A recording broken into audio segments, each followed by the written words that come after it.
Boom. What's good? What's good? What's good, y'all? Time to Shine Radio on WorldStarHitRadio.com. And I'm here with the infamous Hurricane Dave. Infamous? Infamous. Damn, infamous.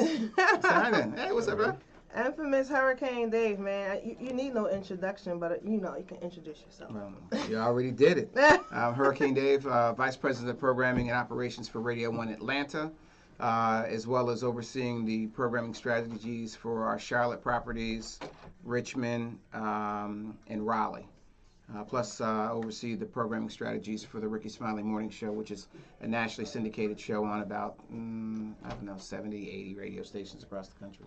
Wow. So, Just kind of got a 70, lot. 80? Just 70 or 80. Just a small little number of radio Just a little stations. smidge. Yeah. So. Wow. So we got to take it back, Dave. Okay. So how did you even get to Hurricane Dave, to the platform where you are today? Well, I started in radio when I was a sophomore in high school. Okay. Didn't know what I was going to do. I actually got put out of study hall, and because we had some challenges, Right. intermingling of the parties there. So they said you got to go. You can't be in study hall. Wow. And I said, okay, well, what am I going to do? And they gave me a list of choices, and I saw on their radio, television. And the school at that point was only 2 years old. And the reason why there was problems is we consolidated 4 schools into one. Okay. So if you was going against your arch rival all these years coming up, now y'all in the same building, Okay. and that causes the friction. Right. So I remember those days. so I chose radio television. Okay. And I literally thought that we were going to be watching television and listening to the radio and maybe taking a test. Right. Because in a high school setting back then, many years ago, it was unheard of that a television station and a radio station would be in a high school. Right. So I literally was shocked, and when I found out that it was a real radio station in there, I was excited. Okay. Yeah, I didn't know that I was going to be any good, and the Lord knows I didn't know that I'd be doing it some 40-something years later. So that's crazy in itself. But that's how I got started in the game, and I worked in Top 40 and what's called AOR. Young people don't know what AOR. It stands for Album Oriented Rock. Music people probably know. Oh, did you know that? No. Yeah, so it stands for Album Oriented Rock. That music today is called classic rock. Okay. Yeah, so I was playing it when it was regular records. Okay. So, Records, right? The tapes, Yep. era. All of Right. that. All of these that. folks don't know what CDs are. Yeah. You know. They don't know how to edit with real tape. With tape. Yeah, Used to so tape, you don't know nothing stuff. about that either. What? You need to quit I it. grew up in the 90s. Did you? Yeah. Okay, you might know a little something.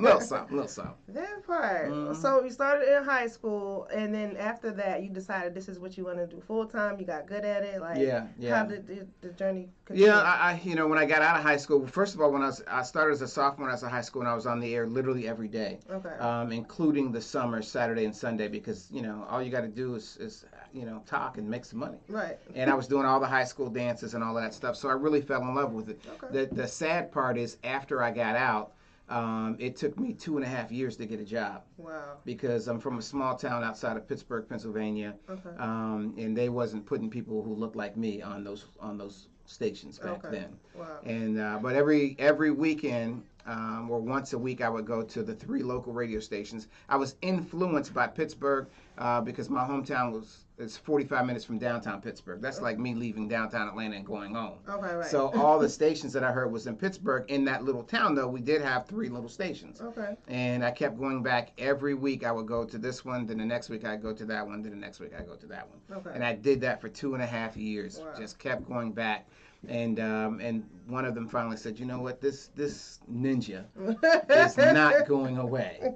And they let me come in, and I ran Casey Kasem tapes. Okay. And the guy that was on after me, because this was on Saturday mornings, on Fridays he was doing a party or a club or whatever.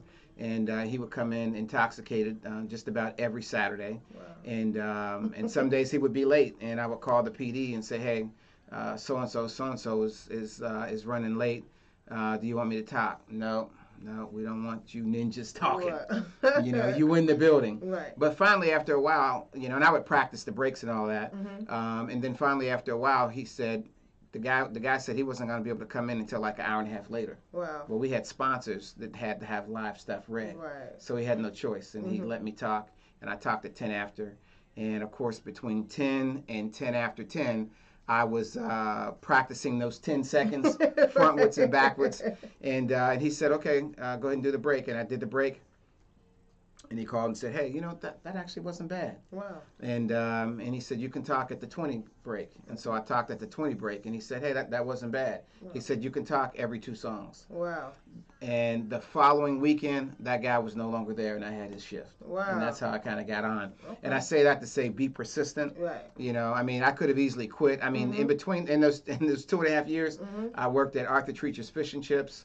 I was a fry cook, and they used to have these lemon meringue pies that they used to sell. I used to kill them. I used to kill them. So I would eat those on the side. I owed them a lot of money because I was eating them joints. Right. And I just kept being persistent. Yeah. So how'd you get to Atlanta? Well, I came to Atlanta. Well, first of all, everybody wants to be in Atlanta. We talked about that prior to getting on.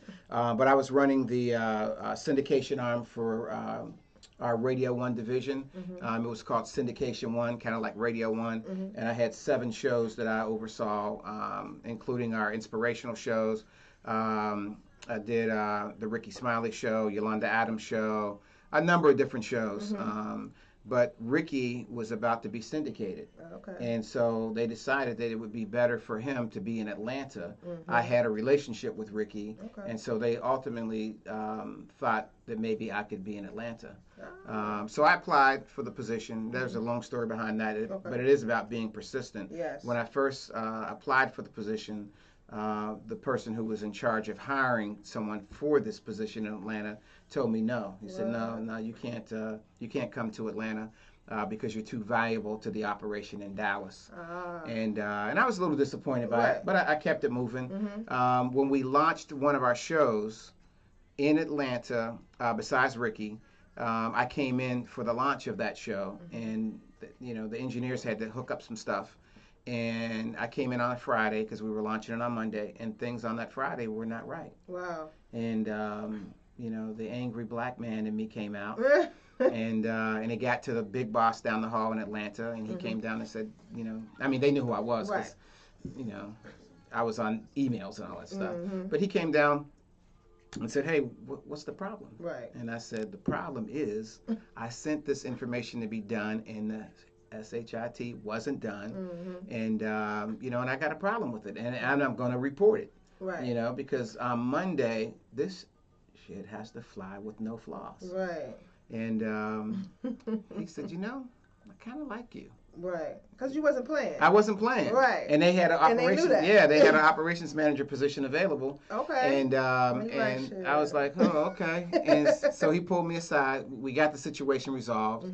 And he said, I kind of like how you handled that. Right. And he said, have you ever thought about applying for the position in Atlanta for the operations manager job? And I started laughing. Right. And he said, like I already did. Exactly. Exactly. I said, I applied for the position, but I was told no by the person who would be my immediate supervisor. And when your immediate supervisor, if a person you got to report to says they don't want you, then you don't do that. Right. And nobody even told him that I applied. Wow, he didn't get the message. He never got the message. Wow. And they interviewed several people, and he didn't like any of them. Wow. And so he said, do you mind if I put your name in the hat?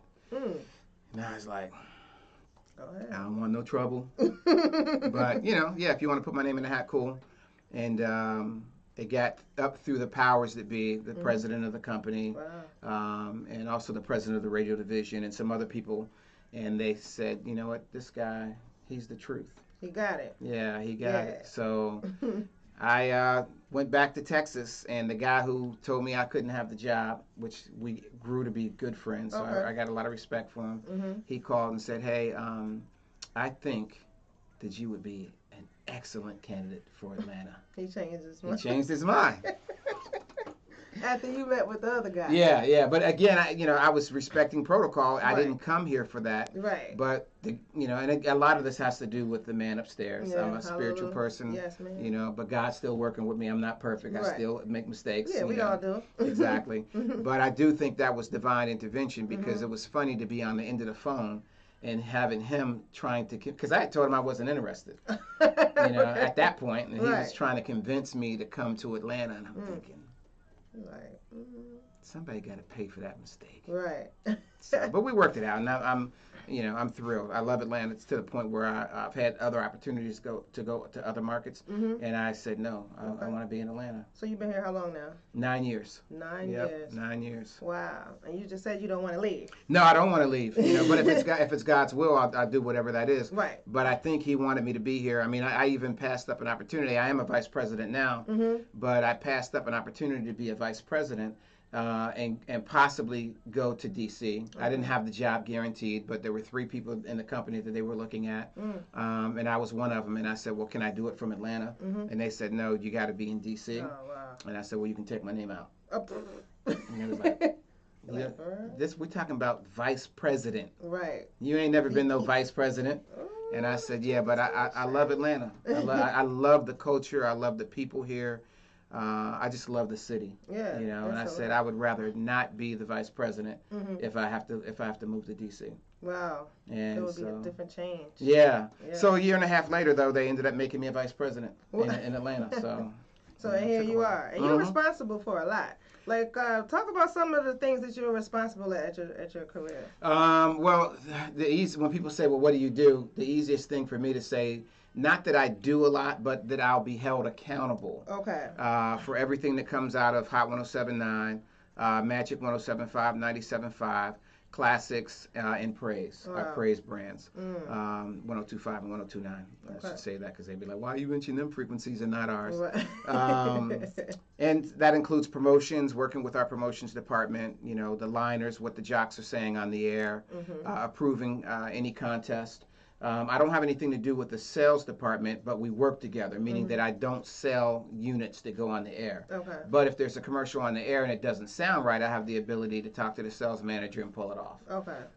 So that's kind of what I do. You know, managing talent, grooming talent is something that I really, really love. I'm excited that I've groomed more program directors. People that were my assistants are now program directors in other markets across the country, more than anybody else I know of in the business.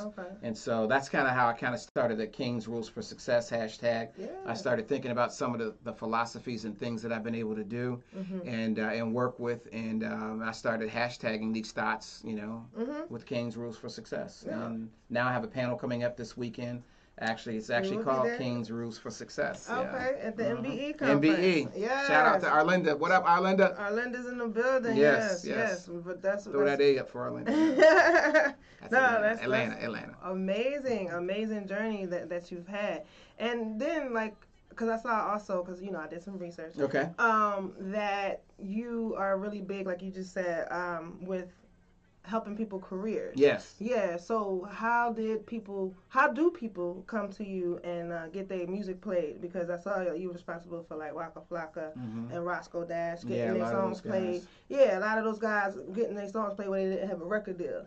So let's talk a little bit about that, because we have a lot of independent artists that listen to our show. Of course, absolutely. Well, the biggest thing that a person has to do is they got to create a movement. You know, years ago, when it was less competitive, like it used to be like one mainstream or hip hop station in the market and one black adult radio station in the market. And that's kind of generally what it was, because that's when the advertisers back in the day wasn't really caring about us like that. And so they spent a lot of their money on the pop stations. And so you would have one station. So it would be easier to take a chance and say, okay, well, if I play a record and it's not good, where they gonna go? They ain't got no place to go. So you can kind of take a chance back then. Nowadays, it's so competitive. Atlanta is absolutely the single most competitive market for African American listeners in the world. Wow. You know, because we have more, you know, we got, you know, the stations that we have here. I don't mind, you know, well, no, I ain't gonna say their name. Well, the competitors. Yeah, the competitors. Them, we know who they are. You know. No, I'll say it don't matter, because it is what it is. But obviously, we got V103 here, who's a 100,000 watt monster ass radio station. I got a lot of respect for Reggie and those guys over there, what they do.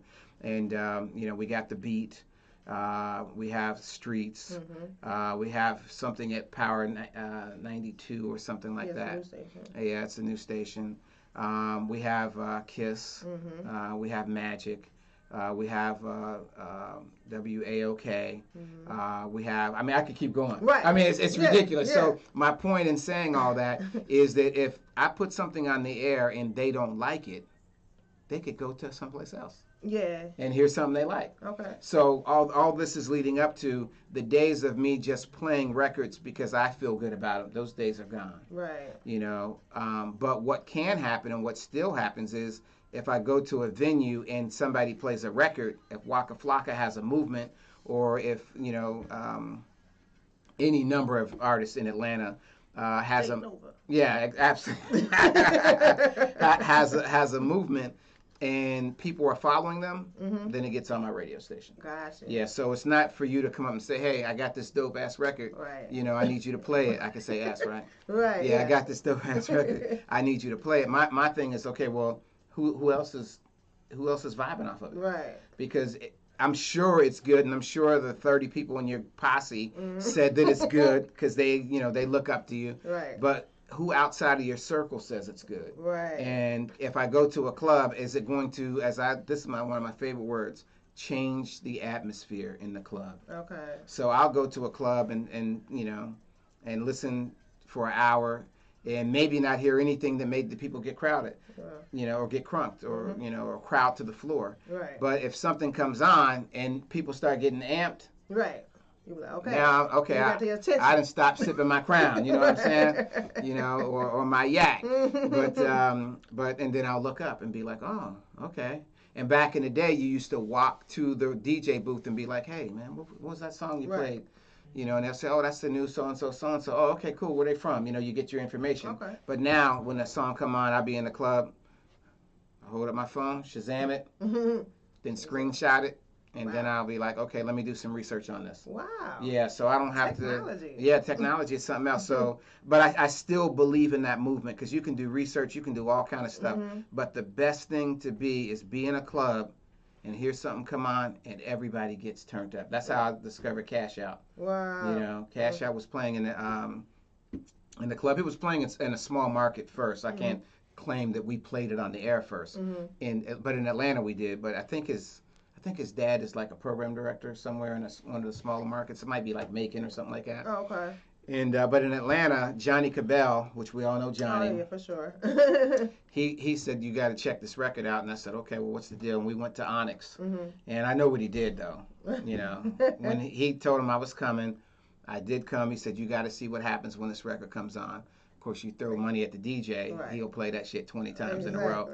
I get all that. I wasn't born yesterday. Right. But what did happen was, spontaneous, when that record came out, everybody went crazy. Dollars started flying. The dancers started dancing harder. And I was like, okay. Like, okay, they got your attention. Yeah, you got my attention. And so I came back to the station the next day and put it on, and then that was that. In rotation. Yeah, put it in rotation. Okay. Yeah. So when the artists come to you, because I notice a lot of artists, because we get flooded with emails, which I'm sure you do as well. But they don't be having their business together. Like the whole registration, ASCAP, BMI, CSAC, just sound scans, everything. So what if they come to you and then they don't have all their business together? I won't play it. Okay. Yeah. I won't play it. Yeah, because it here's the problem, and I can tell you that I'm speaking from experience. When it comes to the radio station not ready, it hurts you. Right. It doesn't help you. So, I mean, some of these songs that don't have no BDS code in there or none of that stuff. So I tell them, listen, I like the record. Right. I think the record's dope. I see a little bit of a movement when I went to the club. So you got my attention. You're in my office. But let me just give you some advice. Get your shit together. Right. Because say I played a record and it blows up and people are calling for it. It's not getting detected nowhere. Some people might pick up some interest in it. But then by the time you get your movement and everything lined up, guess what? I'm done with it. Yeah. I'm on to the next record. Right. So have your stuff together first before you come to the radio station. You got to. And when you come to the radio station, come to the radio station correct. One of the things that's missing is A&R, that artist development is gone. Labels are trying to get something cookie cutter, ready made. They throw it up on the wall and see what sticks, and then we go with that. Right. But who's teaching these people how to act when they come to the radio station. Don't come to the radio station 50 people deep. Don't come to the radio station smelling like weed. Put that spray on before you come up there. You can smoke your weed, I don't care. But have your mind right when you sit down with me. But spray your stuff on. Don't bring a lot of stickers and sticker up the lobby and the walls and all of that stuff. Nobody's telling these kids. They don't know. Yeah, so that's kind of, as an elder in the game, we have to teach them. But they also have to be willing to listen. Wow. So what do you think it would take to bring the artists in development back to these labels? I don't know if that's ever going to happen.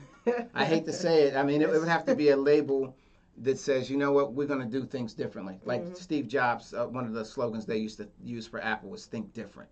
And someone's going to have to think differently and actually spend some time developing these artists, teaching them the rope, teaching them how to have a relationship with the program directors and the music directors and the person at the front desk. Because that person is the first person at the radio station that you see is the receptionist. And a lot of people look past them like, I need to see so-and-so, and they're disrespectful to the person at the front desk. Well, guess what? That person ain't gonna send your call back to me. You know what I mean? I mean, they don't think about that. They be like, okay, yeah, hang on. It went to his voicemail. He's not available. Wow. They could hate like that if they wanted to. Yeah. Because they got a lot of power. Yeah, exactly. So my point is, be nice to everybody. Literally, be nice to everybody. Okay. And what advice can you give to independent artists who has a team, has good music, but they don't have a budget? Well, our budget is important, unfortunately.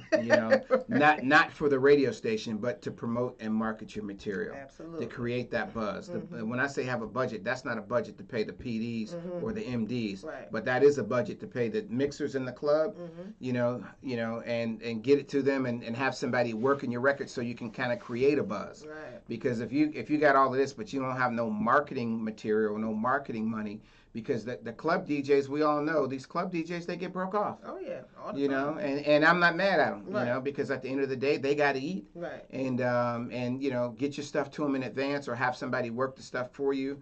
Don't give them, don't go to the club at 12:30, 1 o'clock in the morning when the club is packed saying, yo, here go $100, play my joint.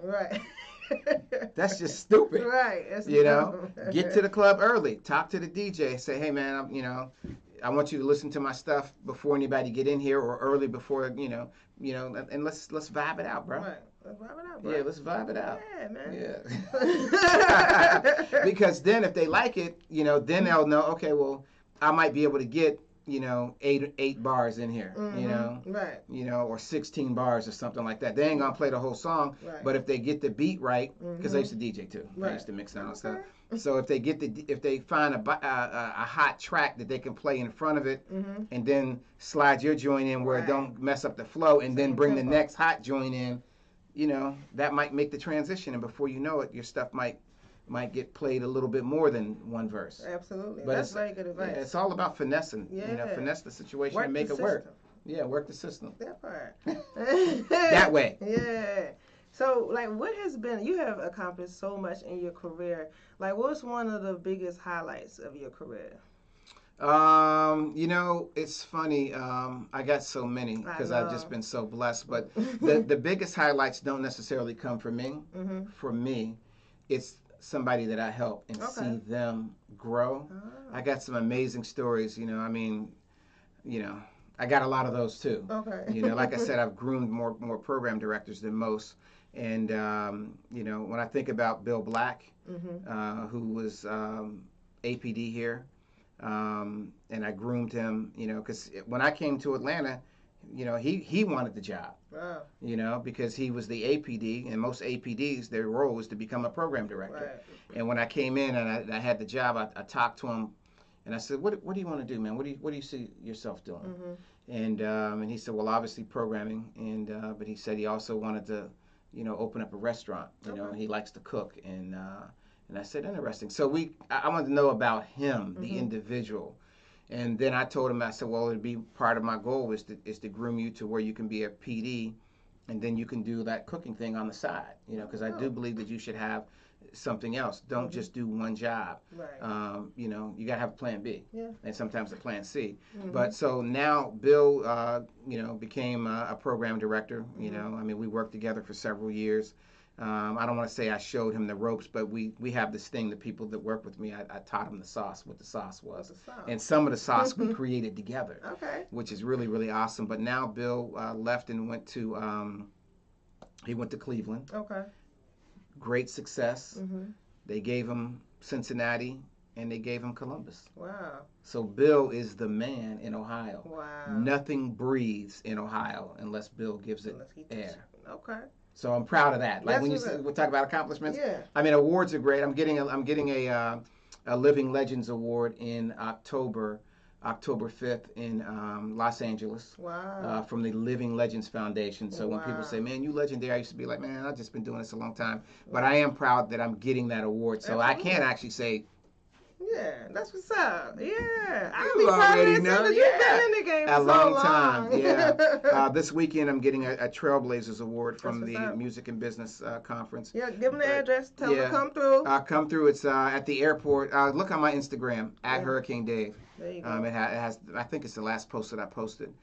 Is about that. But that's going to be great. You'll learn a lot. J1 is another person that worked with me and taught him the sauce, and we created some sauce together. Okay. Now he's running the mainstream station KISS for our company in D.C. Wow. Washington, D.C. is a big market. Yes, it is. And he's running that, and the ratings that came out, his last ratings, he was #1 in every demo. Wow. And they just had the best ratings they've ever had in the history of that station.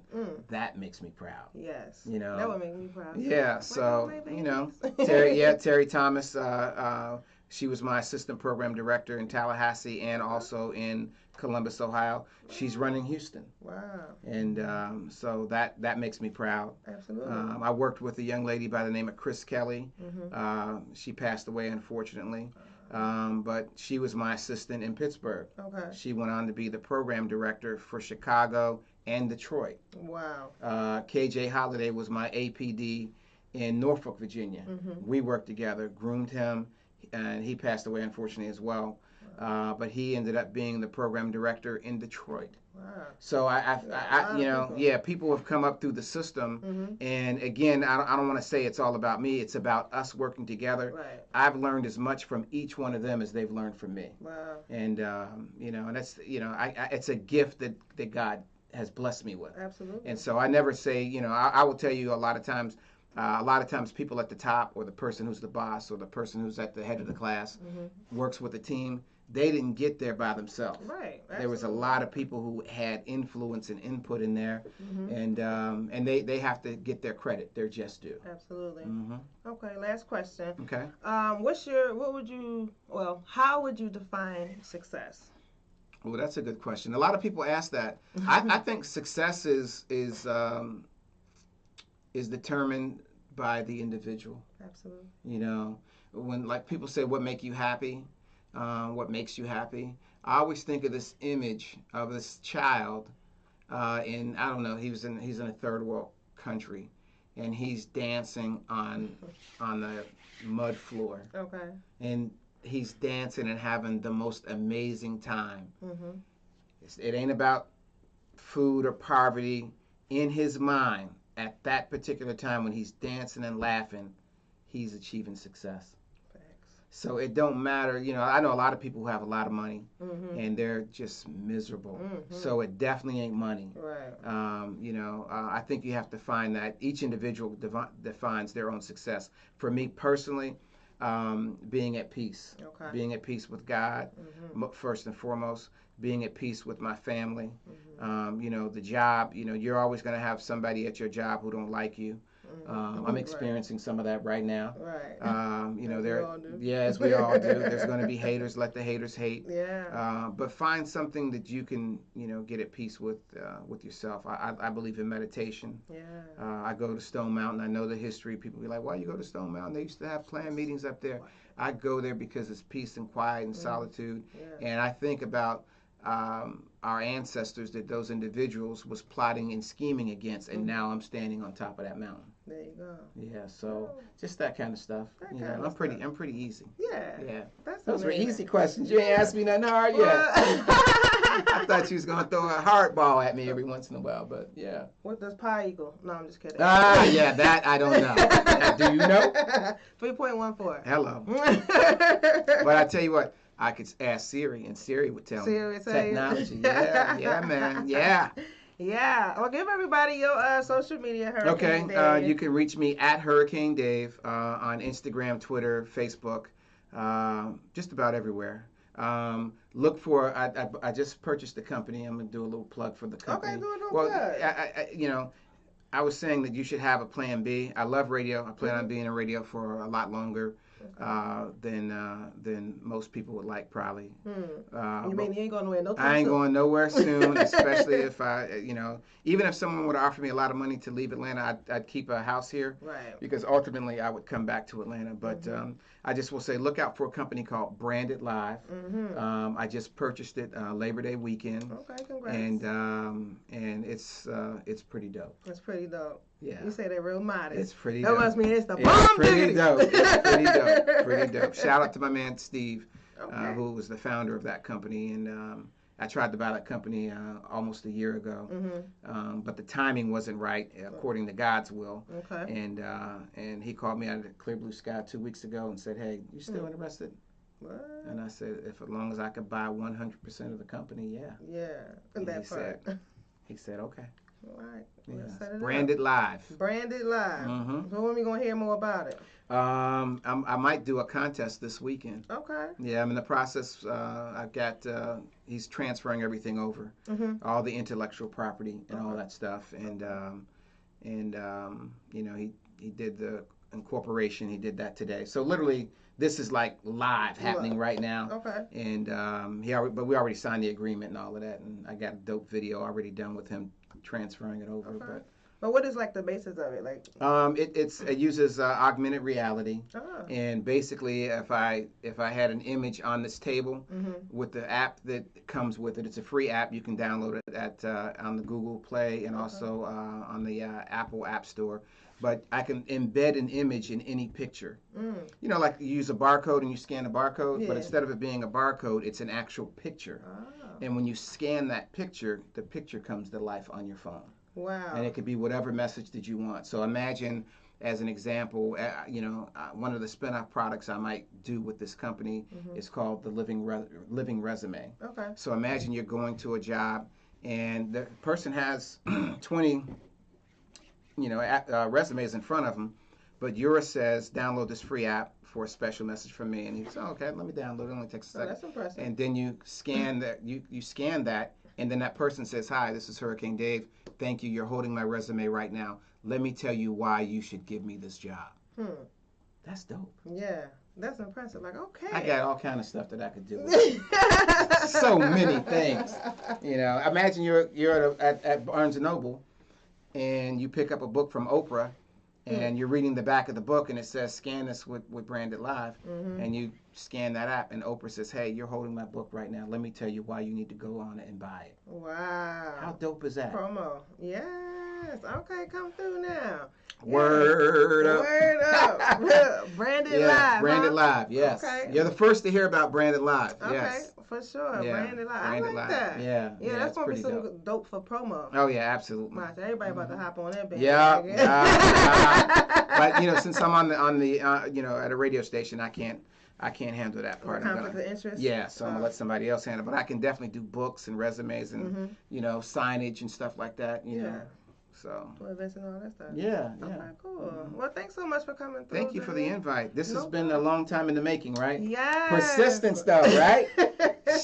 When I talk about persistence, she was honest. She wasn't nagging me. And as a matter of fact, the thing that was so cool about you that I loved and I gave you a hug is when we were at Tree Sounds. She was like, yo, we've been talking about this for a while.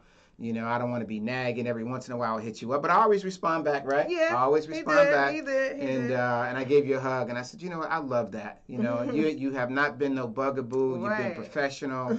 You see me. We always speak. We always hug. Right. And I said, you know what? I'm gonna do this. That's what's up. Next week. Next week. And I said, let's look at our calendar right now. Start right now. Absolutely, absolutely. And so I'm excited to be on your show. I really am. Thank you. Yeah. Thanks so much for coming. Yes, it has been a long time in the making. Yeah. Yep. I'll come back if you need an update on something. For sure, okay. Always, and promote Branded Live. Absolutely. Yes,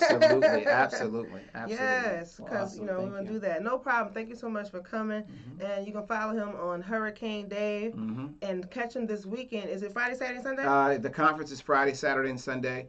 I have a panel on Saturday, which I really love everybody to come to, because the people that I talked about, Bill Black, J1, J-Tech, a gentleman by the name of Malcolm X Ennis, who started as an intern, who now makes a more than six-figure salary in Houston.